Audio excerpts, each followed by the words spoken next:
And here we go, part 2 of my Star Trek review.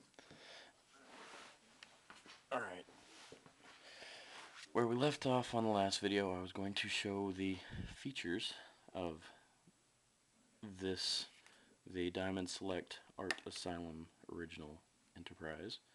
Yeah, see there how loose that is. That's even with the hose clamp on it. I don't want to tighten it down anymore because I'm afraid I might break the piece and not be able to pose it at all. But that's got a ball jointed stand, just like the Playmates version.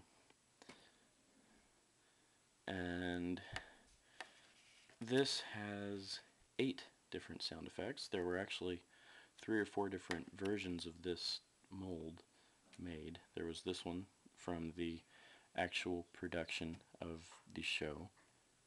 There was a version from the original 2 pilots, 2 different versions from them with the different back ends of the nacelle here, the different Bassard collector and the bigger bridge, and the bigger deflector dish. And each of them comes with a different sound specific to that version. For this version, it is the short warp, which I think I already accidentally hit, so I'm on the second sound effect now. But the second sound effect is prepare to attack all hands battle stations, and then we have, after that we have, I think, the transporter, which is kind of a long sound effect.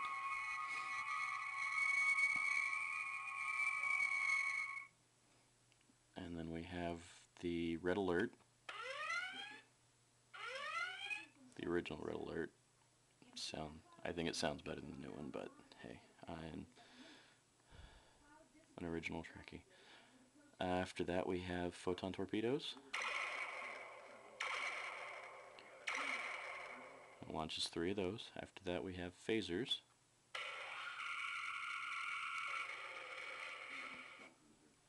And then Captain Kirk calling the Enterprise. And here's the short warp. That's specific to this version.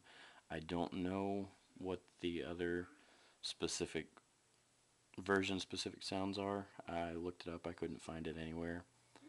It's probably out there. I just didn't look hard enough. But there you go. Another cool thing about this one is if you press and hold the bridge for 5 seconds, the lights will come on and stay on. And let me turn off my lighting up here to show you better what lights we have.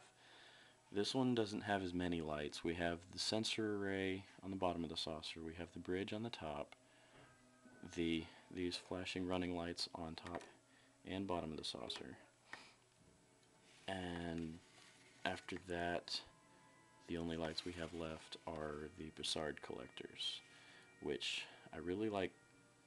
This is a really cool feature that I like. If you'll watch these, they actually fluctuate in and out like it's actually moving through space, and like in the TV show. I thought that was really cool.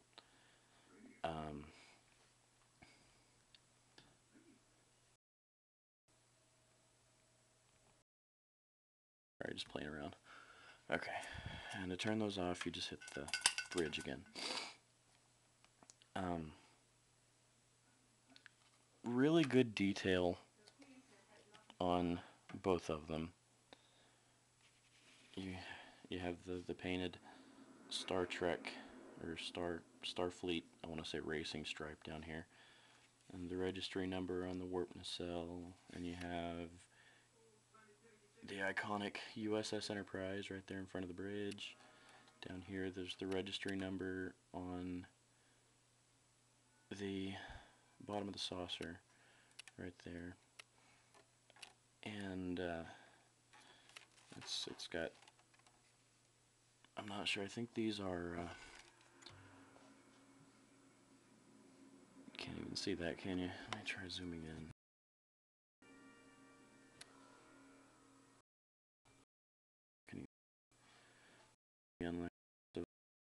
feature back there, but it's got markings that I'm assuming are length markings, different meters and such. You have the lights and stuff on the bottom here, and all the windows around the bottom of the saucer, around the bottom of the sensor array here, windows and airlock doors, and if you look close, these windows around the front and right there, those are appearing darker than the rest of them because that's actually the holes for the speaker. I thought they hid that speaker really well.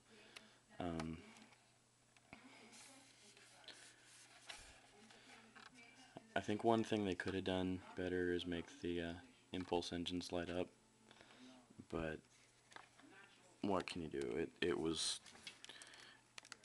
It's a really nice toy, really nice display piece, and I don't think that detracts from it too very much. Now the details on this one. The paint, as I showed you down here with the light coming through it, is not perfect, but it's decent. We have I want to call them vents on the front of the nacelle struts here. The registry number is on the bottom of the deflector dish here instead of underneath the saucer hull.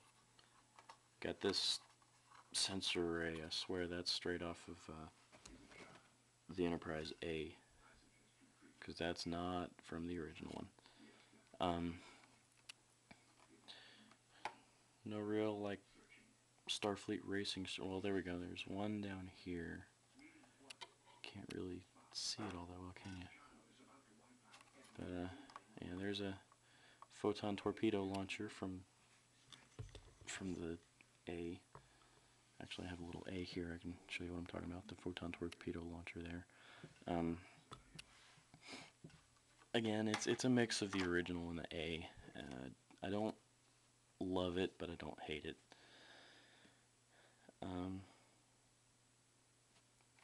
You got little USS Enterprise written really small right here behind the bridge. That's that dark line there. I don't know if it's not going to focus on that. Nope. But you have the USS Enterprise NCC right there. And right here, didn't quite hide it as well as I think Art Asylum did, but there's the speaker. You can see the separation in the hull plates. But now it's time for size comparison. You already saw that these two were about the same size, so I'm going to use this one in a size comparison with my old school Enterprise D, the old Playmates version from 1992. I've probably had this since 1992, so this is 17 years old and it's been mine forever. But here's the size. Oh, hush, Kirk. Size comparison. Here is the Art Asylum, the original one. Here is the Enterprise D. I can't zoom out any further. That's as far as my camera will go. Let me try to. I'll just pick it up and show you. There we go.